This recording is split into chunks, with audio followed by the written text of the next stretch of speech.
Assalamualaikum warahmatullahi wabarakatuh. Perkenalkan, nama saya Muhammad Farhan Zakwan. Saya dari Fakultas Hukum Universitas Muhammadiyah Malang, dengan NIM 2023 101 103 11100. Di sini saya pada kesempatan kali ini saya ingin mempresentasikan beberapa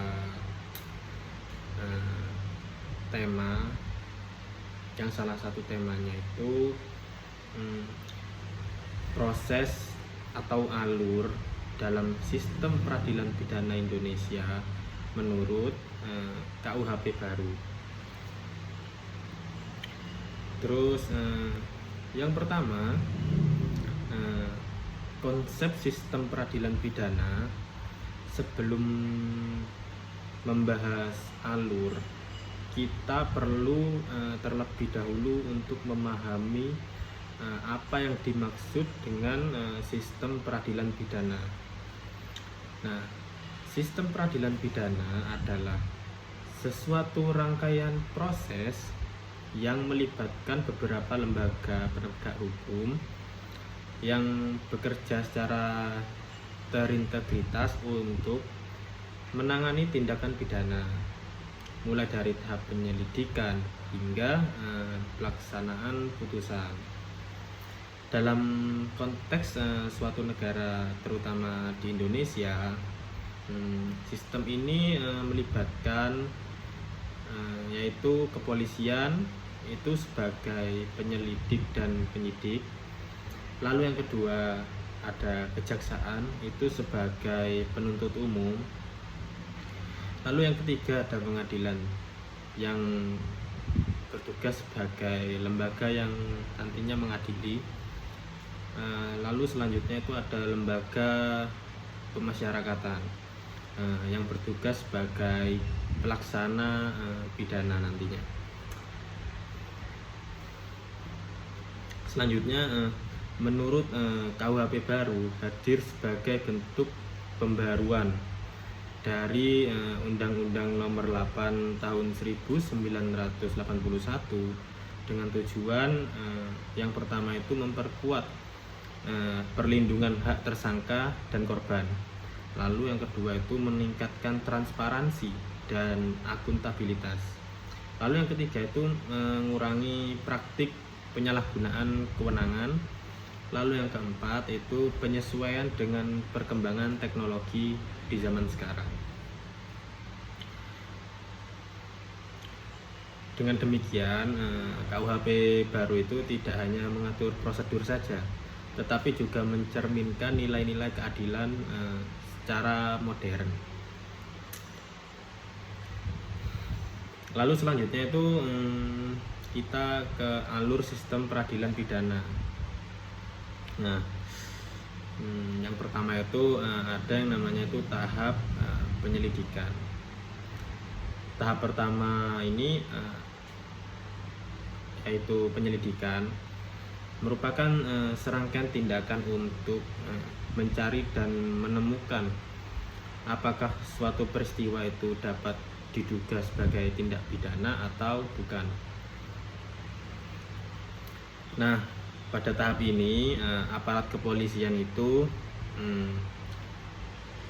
memiliki kewenangan untuk yang pertama itu mengumpulkan informasi awal, lalu yang kedua itu mencari fakta-fakta yang berdasar, lalu yang ketiga itu ada menentukan apakah kasus ini layak ditingkatkan ke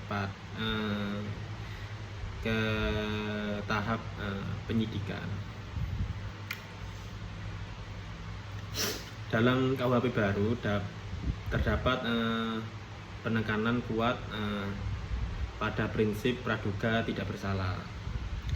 Artinya setiap orang yang diduga melakukan tindak pidana harus tetap dianggap tidak bersalah sebelum ada putusan pengadilan yang memperkuat hukum tetap.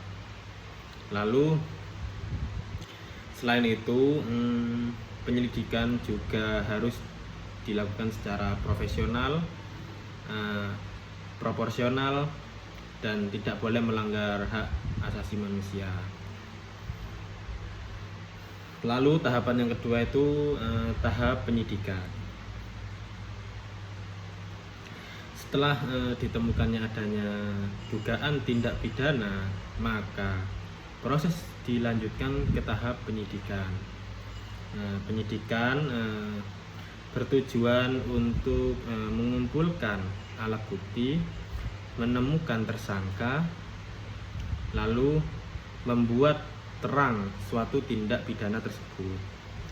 Lalu tahap ini penyidikan memiliki kewenangan untuk melakukan penangkapan, lalu melakukan penahanan, lalu melakukan penggeledahan, lalu yang terakhir itu melakukan penyitaan.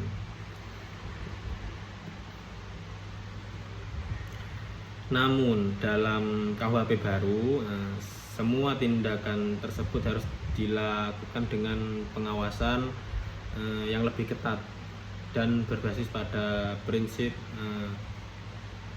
due process of law.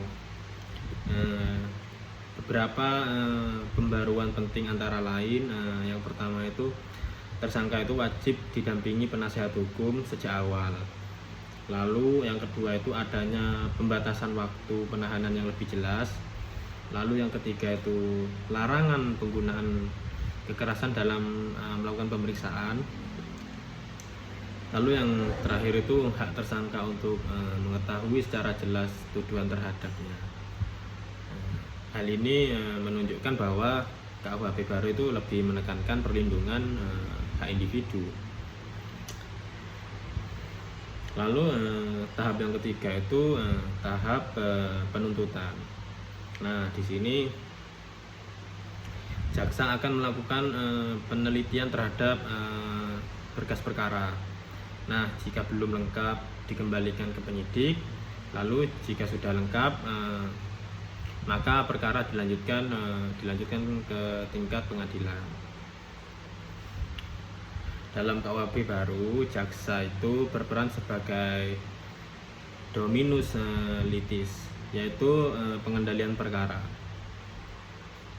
Yang artinya jaksa memiliki kewenangan untuk menentukan apakah perkara layak dilanjutkan, apakah perkara dapat dihentikan, apakah dapat dilakukan alternatif penyelesaian seperti restoratif justice.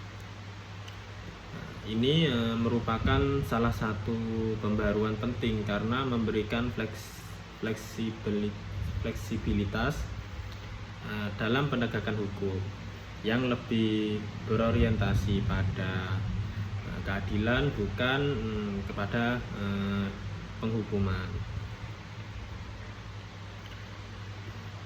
Lalu yang keempat itu ada tahapan pemeriksaan di pengadilan.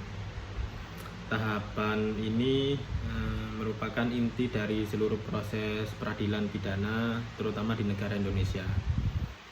Dalam persidangan, hakim akan memeriksa beberapa, ada 5 surat dakwaan dari jaksa, lalu keterangan saksi, lalu keterangan ahli, lalu alat bukti, terus yang terakhir itu keterangan terdakwa. Proses ini dilakukan secara terbuka untuk umum, kecuali dalam kasus-kasus tertentu itu tidak bisa. KUHP baru membawa beberapa pembaruan, antara lainnya itu penggunaan teknologi dalam persidangan atau e-court, lalu penegasan asas peradilan cepat, sederhana dan biaya ringan, lalu perlindungan terhadap korban dan saksi.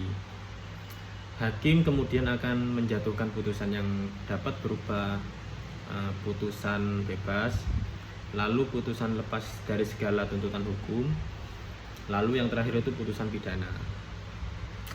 Putusan ini didasarkan pada alat bukti yang sah dan meyakinkan terhadap hakim. Lalu yang kelima itu ada yang namanya upaya hukum. Nah, setelah putusan dijatuhkan, para pihak memiliki hak untuk mengajukan upaya hukum. Upaya hukum itu sendiri terdiri dari yang pertama banding, yaitu pemeriksaan ulang yang dimana dilaksanakan di pengadilan tingkat lebih tinggi. Lalu yang kedua itu ada kasasi, yaitu pemeriksaan di tingkat Mahkamah Agung. Lalu yang ketiga itu ada yang namanya peninjauan kembali atau dapat disingkat sebagai PK, yaitu upaya hukum luar biasa, yang dimana apabila banding tidak bisa, tidak terima, lanjut ke kasasi, lalu lanjut lagi kepada PK atau peninjauan kembali.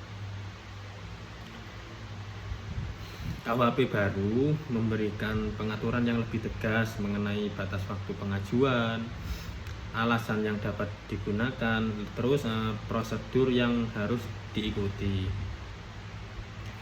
Hal ini bertujuan untuk mencegah penyalahgunaan upaya hukum yang dapat memperlambat proses keadilan. Lalu yang keenam itu ada tahap pelaksanaan putusan. Nah, tahap terakhir ini adalah pelaksanaan putusan. Jika terdakwa dinyatakan bersalah, maka akan dilaksanakan putusan tersebut. Misalnya, menempatkan terpidana di lembaga pemasyarakatan, lalu melaksanakan pidana denda atau pidana lainnya. Jika terdakwa dinyatakan tidak bersalah, maka harus segera dibebaskan, lalu haknya harus dipulihkan. Terus yang terakhir itu dapat diberikan ganti rugi dan rehabilitasi. KUHP baru menekankan pentingnya pemulihan hak sebagai bagian daripada keadilan tersebut. Lalu selanjutnya itu isu dan kritik terhadap KUHP baru. Meskipun KUHP baru ini membawa banyak perubahan, terdapat beberapa tantangan. Seperti pertama itu masih adanya potensi penyalahgunaan kewenangan oleh aparat penegak hukum. Lalu kedua itu keterbatasan infrastruktur, terutama dalam penerapan sistem digitalisasi di daerah. Ketiga itu rendahnya kesadaran hukum masyarakat yang dapat menghambat efektivitas sistem. Namun demikian, KUHP baru dapat menjadi langkah maju dalam reformasi sistem peradilan pidana di Indonesia. Lalu selanjutnya, di ujung daripada presentasi saya kali ini, yaitu penutup. Sebagai penutup, saya simpulkan bahwa sistem peradilan pidana dalam KUHP baru terdiri dari beberapa tahapan utama, yaitu penyelidikan, penyidikan, penuntutan, terus pemeriksaan di pengadilan, upaya hukum, dan pelaksanaan putusan. Seluruh tahapan tersebut dirancang untuk menciptakan keseimbangan antara penegak hukum dan perlindungan hak asasi manusia. Dengan adanya pembaruan KUHP ini di negara Indonesia, diharapkan sistem peradilan pidana Indonesia menjadi lebih adil, transparan, dan modern. Demikian yang dapat saya sampaikan, kurang lebihnya mohon maaf.